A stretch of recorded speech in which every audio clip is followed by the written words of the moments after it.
Mga kasayan, meron lang tayong sasagutin na nag-comment sa atin. Basahin mo at shoutout mo na rin. Shoutout kay Benz Bailon. Bossing, malaki po ba rear fender ng mga Rossi kesa TMX? Nag-comment siya sa Rossi TC125, TMX 125 Motorstar. Paano baklasin ang rear fender? Hindi siya kasayan na ito. TMX125. Yung TMX125 natin ha. Tapos ito yung Rusi natin. Rusi 125, 150, 175. Parehas lang naman. Ito yung 125 natin. Yan. Parehas lang sila kasayan ha. Kaya dito na tayo sa may, sa may Macho 175. Tapos nag-sample na rin tayo ng Motorstar 125. Parehas din. Malapad din yung malapad yung yung rear fender. Ito malapad din.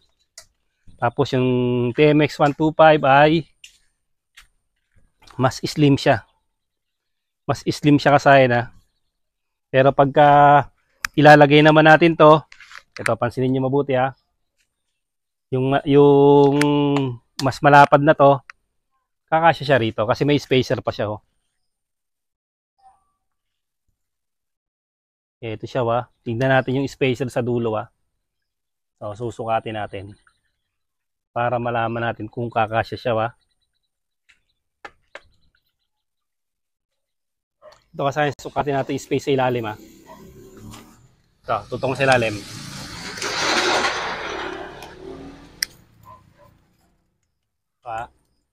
Pinaka niya. Tapos yung dulo.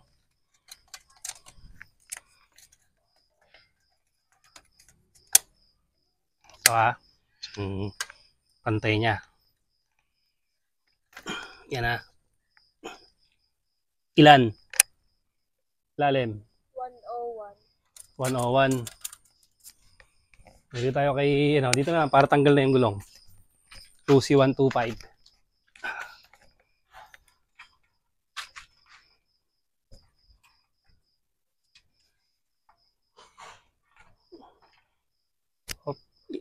Ilan?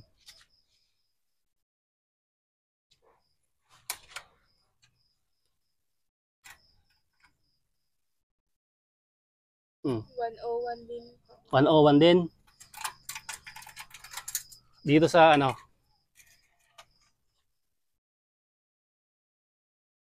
ilan?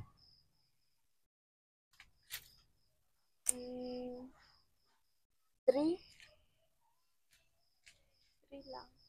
103? Dito, 3 lang. 3?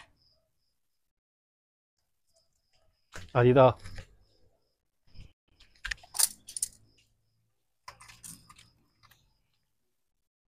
Ayan.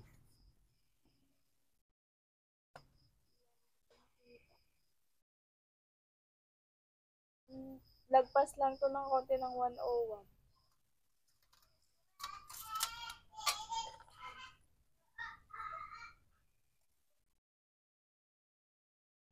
Di ba 101? 101. Or 10. 10, 11, 12, 13. Ibig sabihin, paano siya paliit? Isa pa dito ha. Ito. Pero maano siya rito, malaking spacer ha. Malaking spacer sa MX125. Ito. Tutukon sa may mga butas. Sa kabila. Si 125,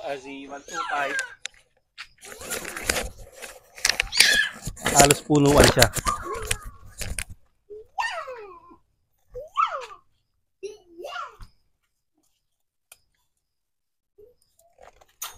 Isa pa.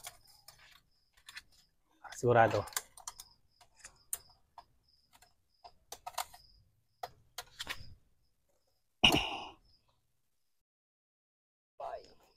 Ito yung baling dulo. Yung dulo ha. Pinasok natin dyan. Ito yung dulo. Lan? 5 inches. Dito ba siya 5 inches?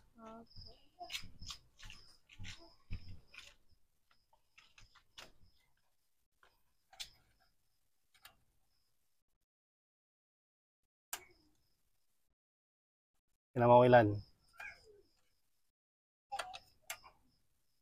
Tapat dito ha. Ito. 2 naman to. 2. 2. Kulang sa 2. Kulang sa 2. Sakto lang to. Saktong 2. Sa kabila 3. 3 tapos 2. Konting-konting diferensya. Pero kasi baka kasi bumangga. Kaya tinitignan natin ano.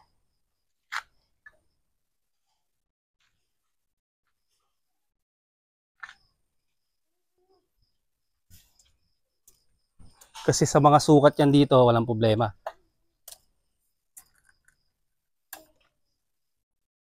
Tornilyo 1, ayun. Pag tinutok natin sa tornilyo 1, may 10. Ayan. Tinutok natin dito. Tornilyo 1 din. Yung tornilyo 1 ha. Ito. Ayan, may 10 parehas lang.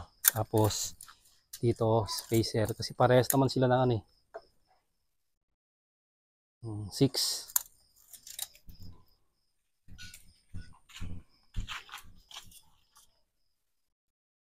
Tornilyo 1. Yan. 6. Yan, 6 din oh. Parehas lang sila ng chassis. Sabihin, magkakatalo lang sa lapad. Para makasigurado kayo kasayan, kung ipapalit nyo ay ito, lalagay sa rusi, kasyang-kasya. Ito, may konting lapad ng konti. Itatry natin para sigurado. Babaklas na lang tayo nito. Ibabaklasin na lang natin yan. Saka yung isang baklasin din natin. Ito na lang baklasin natin para mas maano. Yan. Baklasin na lang natin siya para sigurado kung pwede siya sa TMX 125 o pwede rin sa Rusi 125, Motorstar 125 para matry natin. Babalikan namin kayo kasaya pag natanggal na. Kaya kasaya natanggal na natin ha. Ito, bumaksak tong ano na to. Kailangan ibalik nyo yan dyan. Ito ha. So, tatry na natin si Rusi 125.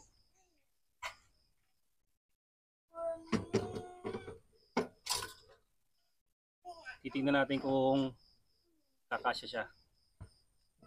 So, kailangan dito nakapasok ko dito ha. Yan, yung forma niya. Tutok mo dyan. Tapos tutok yung tornilyo dyan. Kailangan tumapat sa tornilyo 1. Tukan mo sa butas. Para makita kung nakatapat na. Yung mga kung ano na.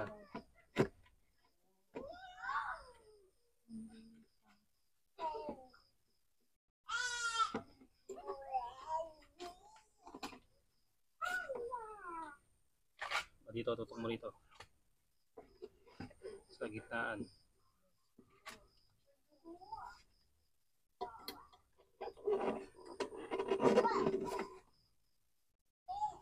Medyo malaki to ha. Mas to. Mas malapad tong ano na to, pang-Rusi. Bali tatanggalin pa yung para mas maluwag siya. Yung ha. Sa kabila, ganun din. Tanggalin natin yung rubber. Papalitan lang natin ng manipis na washer. Okay, pumasok. Ayan. Tapos dito, tayo pa yata. Kailangan sumentro yung tornilyo natin ha.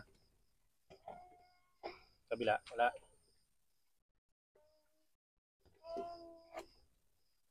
Wala pa. Yan. Pa rin. Konti pa.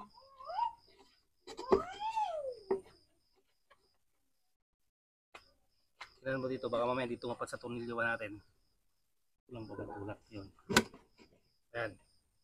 Sa mga dyan. Sumobra na to.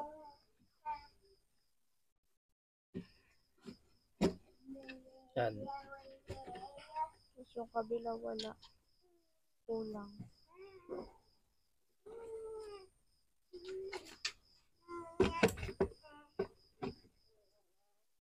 Ang gagawin natin ay pasok muna natin ito dito. Papapasok muna namin ito rito ha. Dito muna tayo magpapasok ha. Yan siya, sana tuloy muna natin yung dalawa no. Yan siya, tapos dito naman. May mga bilog to ha, kahit eto may bilog din to. Ayun no. Para pag nalaglag, lagay nyo lang. Balik nyo lang siya. Ayan, may mga bilog siya eh.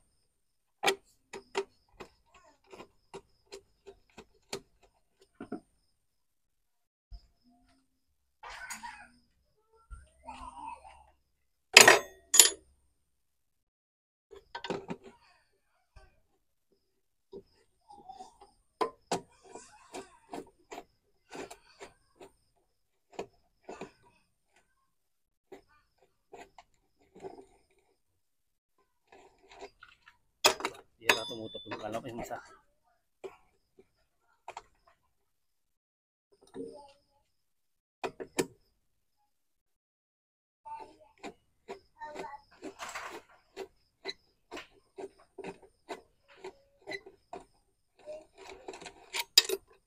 Ito may butas. Parang wala.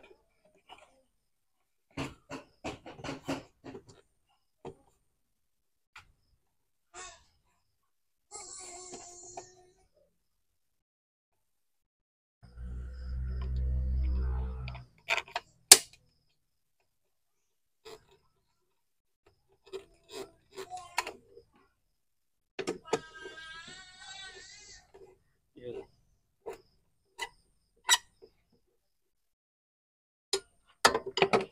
Ayun siya kasayan. Ito yung pang ano natin na ibig sabihin kasi yung Rusi 125, 150, 175, Motorstar 125 kasi siya. Yan, magiging ano na siya, magiging punuan na siya. Ngayon, kung gagamitin nyo naman na ano, gagamitin nyo naman dito pang TMX 125, mas lalong kasya. Yan, kahit magkapalit-palit sila, pwede yan.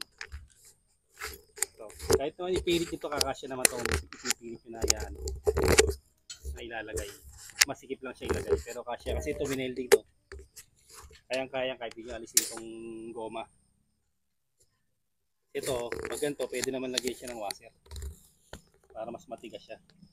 Kaya kasya yung ano natin ha, yung rear fender ng ano na Rusi 125, 150, 175, Motorstar 125. Ito naman tayo sa ano, sa Rusi 125.